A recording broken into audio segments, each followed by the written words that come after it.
I paid off $27,000 of debt in just over a year by implementing the simple tracking and negotiation techniques from this book. Wow. Yeah, that's Daniel Lee Reifenberger. And that kind of success story. It's the perfect way to kick off what we're doing today on Book Talk Finance. Welcome. Yes, we're here to dig into some, really practical financial ideas. And today we're focusing on a book that's helped, well, a lot of people get a better handle on their money. We are talking about I Will Teach You to Be Rich, the second edition, by Ramit Sethi. Mm-hmm. A very popular one. And Ramit Sethi, he really just cuts through all the usual financial jargon, doesn't he? His book is super practical, very straightforward. Yeah, it's not about, like, never spending money or feeling deprived. Right. It's more about setting up good systems, mostly using automation, and then being really intentional, conscious about where your money goes. Exactly. He talks about building your rich life. That's his term. And what is that exactly? The rich life. Well, it's different for everyone, right? It's about figuring out what you actually value, what makes your life rich, and then using your money to support that instead of just, saving for saving's sake Right. or spending mindlessly. Makes sense. And you see the results. We heard from Daniel. Yeah, paying off that much debt is huge. Totally. But there's also Alex Craig used Sethi's stuff to boost his income 20% in a year. Or Sean Wilkins got a raise and started a side business. It really shows that the advice isn't just theory, People are actually applying it and seeing real changes. It covers a lot of ground, too. Debt, investing, the whole spectrum. It does. So for this book talk, finance, we want to pull out some of the key actionable stuff from I Will Teach You to Be Rich. Give you the essentials, the things you can maybe use right away. Yeah, think of it as a highlight reel. The core ideas you need to start building your version of that rich life. Okay, so let's dive in. One of the absolute cornerstones of Sethi's system is automation. Automating your finances. Why is that such a big deal for him? Well, basically, automation is about making your financial system work for you instead of you constantly having to work on it. Like set it and forget it. Pretty much. All right. He pushes for setting up automatic transfers, for your savings, investments, even paying bills. The idea is to take willpower out of the equation. Ah, okay. So you don't have to remember or like talk yourself into saving each month. Exactly. It bypasses procrastination, forgetfulness, all that stuff. It just happens. So what are the big wins there? Why put things on autopilot? Well, there are two main benefits, really. First, it just simplifies everything massively. Once it's set up, you're not manually moving money around all the time. Frees up mental space. Yeah, I can see that. Less financial admin. Right. And second, maybe even more important, it builds consistency. Your savings grow. Your investments happen regularly. It forces you to prioritize your future without really thinking about it day to day. That makes a lot of sense. It's like you pay your future self first automatically. Okay, cool. Now, another really interesting concept he talks about is conscious spending. What's the idea there? It sounds a bit different. It is, yeah. Conscious spending is all about being intentional, like really intentional with where your money goes. So not just budgeting everything down to the penny. No, not necessarily. It's more about first figuring out what you genuinely love spending money on, what actually makes you happy, what enhances your life. Okay. And then the flip side is identifying what he calls, and you mentioned this earlier, the knucklehead expenses. Ah, yeah. Love that term. Me too. Oh. It's about finding those things you spend money on, maybe out of habit, that don't really add much value or joy, and then you cut back on those things ruthlessly. So you can spend more on the stuff you actually care about. Exactly. Spend extravagantly on what you love, he says, by cutting costs mercilessly on the things you don't. Can you give an example? How does that look in practice? Sure. He uses an example, I think, of someone spending, say, $5 a day on a fancy coffee. Right, the classic example. Yeah, but they realize they don't even love that specific coffee. It's just habit. So they cut that out, make coffee at home maybe, and suddenly that's what, over $100 a month freed up. Wow, yeah. Money they can now consciously decide to put towards something they do love, like saving for a trip or a hobby or nicer dinners out, whatever it is. So it's about being deliberate. Trading the mindless spending for mindful, enjoyable spending. Perfectly put. Yeah. It makes managing money feel less like a chore and designing the life you want. You can enjoy the things you value without guilt because you know you plugged the leaks elsewhere. That's a much more positive way to think about it than just budgeting. Definitely. Okay, let's shift gears a bit. Investing. Sethi is huge on starting early, like really early, even if it's just small amounts.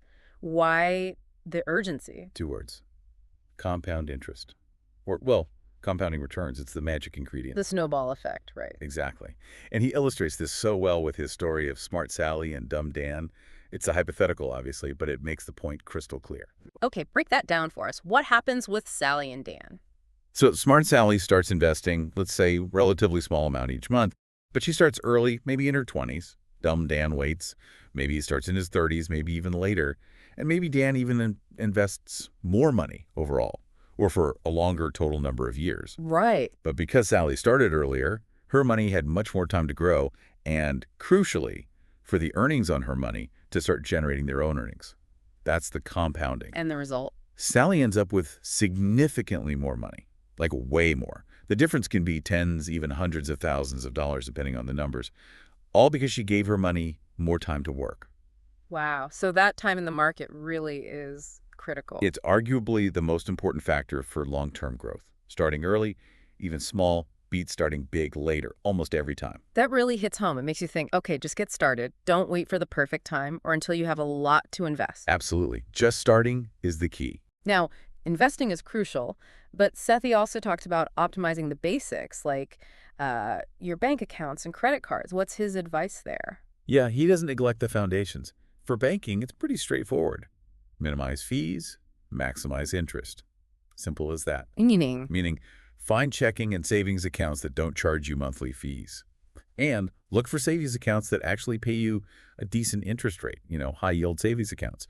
Don't just let your cash sit there earning practically nothing and getting eaten by fees. okay, that makes sense. But he also talks about negotiating fees with your bank. He does, and this is something most people, I think, don't even consider.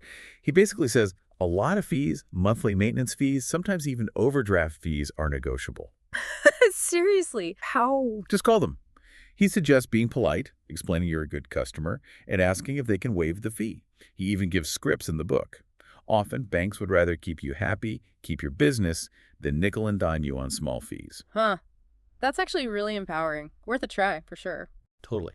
And then with credit cards, Yeah, what's the approach there? Lots of people are scared of credit cards. his main thing is using them responsibly. That means paying the balance in full every single month on time. Avoid interest charges like the plague. Right, because the interest rates are usually sky high. Exactly. He also emphasizes knowing your credit score and why it matters. But he's not anti-credit card. He sees them as a tool.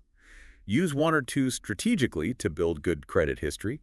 Maybe earn some rewards. But only if you pay them off religiously. Absolutely. That's the non-negotiable part. And he also mentions you can sometimes negotiate a lower APR, the interest rate, with your card company too, similar to negotiating bank fees. It all comes back to being proactive, doesn't it? Knowing the rules, asking the questions, not just passively accepting things like fees and high interest rates. That's it exactly. Take control. Yeah. Optimize these basic tools so they work for you, not against you. That frees up more cash for the important stuff, like saving and investing for that rich life. Okay, this has been really insightful. As we wrap up this book talk, finance chat on I Will Teach You to Be Rich, what are, say, the top 2 or 3 takeaways, the things people listening could maybe act on, like today or this week? Yeah, good question. Okay, number one I say is embrace automation. Seriously. Set up at least one automatic transfer, savings, investment, whatever. Just get it started. It's so powerful. Right, takes the effort out of it. What else? Second, start thinking about conscious spending. Really question your expenses. What do you love spending on? And what's just habit? Find one knucklehead expense, as he calls it, and cut it. See how that feels. Redirect that money to something you actually value. I like that. And third, just internalize the power of starting early with investing.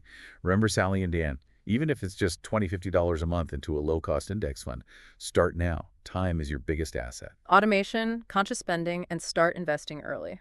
Got it. Those are fantastic. They really form the foundation. So as you're thinking about all this, here's a question for you listening. What is that one knucklehead expense you could maybe ditch today? What could you do with that money instead? Or thinking about automation. If you automated just one thing this week, maybe, that savings transfer, what would it be? Why that one first? And yeah, reflecting on Sally and Dan, that difference in outcome just from starting early. What tiny step could you take today to get your own compounding journey started? Even just researching opening an account counts. Absolutely. Small steps lead to big results over time. That's really the essence of it. Well, if you found this useful and want more financial insights from great books like this one, definitely subscribe to the channel. Make sure you're following us so you catch the next book talk. Finance. We'll be breaking down another key text to help you build your own rich life.